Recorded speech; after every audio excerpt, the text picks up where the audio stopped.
মনে নুখুজে মাত্ৰ সত্যই কিবা তৰে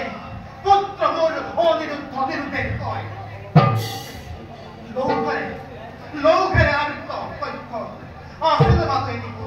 উঘা আৰু তেনে স্থলত মোৰ অনুমান নিশ্চয় কোনো অঘোৰৰ চালত পূৰ্বতে জনবীৰ তৰুণ্যকো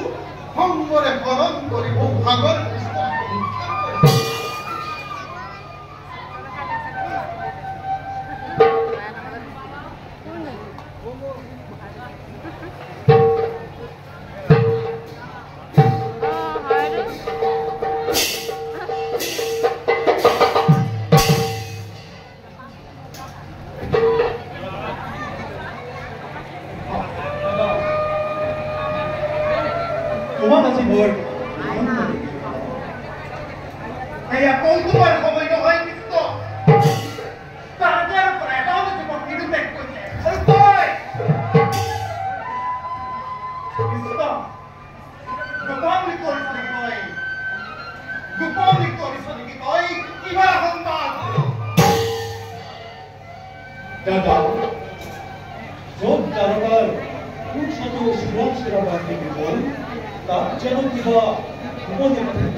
অনিৰুদ্ধই বৰ্তমান ক'ত কেনেদৰে কৰিছে বিচৰণ সেই বাতৰি দিব পাৰে আজি একেই কাৰণৰে বৈকুণ্ঠলৈ আগমন প্ৰভু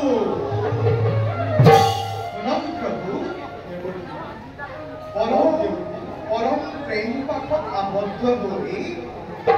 অনিৰুদ্ধ কুমাৰে ৰজা বানাপুৰলৈ কন্যা উষা দেৱীৰ সৈতে গন্ধৰ্ব প্ৰথাৰে বিবাহ পাশত হৈছে আবদ্ধ আৰু যাদৱীৰগণ সেই কথা জানিব পাৰি বানাপুৰে মহাযুদ্ধ কৰিছে অনিৰুদ্ধৰ লগত নাক কাষতে বন্দী কৰি অনিৰুদ্ধক পুতাহালত ৰাখিছে যাদৱগণ গতিকে সমস্ত বৃত্তান্ত এতিয়া মই কৰিলো প্ৰকাশ মিলিজুলি কৰক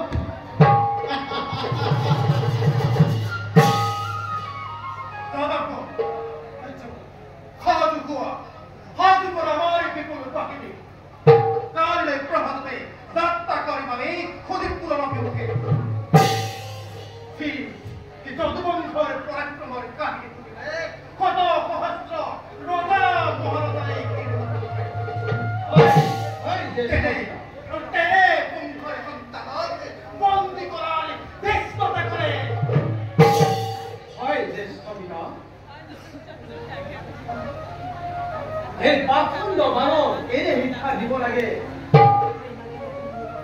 অসুৰ সমাজে যাদৱ বংশৰ এটি সন্তানকো স্পৰ্শ কৰিব নোৱাৰে আমি যদি এনেদৰে নীৰৱ হৈ থাকো আমাক জগতে পায় হয়তো প্ৰাণে খুবে ভাবিছে আমি জৰুৰ বীৰ ভকত বীৰ চন্দ্ৰেন তাৰ এনে অৱদান এনে অভিমান তাৰ এনে অহংকাৰ মহিমূৰ কৰিবলৈ যুদ্ধৰ অতি আৱশ্যক তেন্তে তোমালোকৰ সকলোৱে যুদ্ধ কৰাই মই ভাবো প্ৰথমতে শোণিতপুৰ নিমতি বানাগুড় সন্ধিৰ প্ৰস্তাৱ আগবঢ়াব তেতিয়া যদি সন্ধিৰ প্ৰস্তাৱ আগ্ৰাহ্য কৰে তেতিয়া যুদ্ধ অৱশ্যয়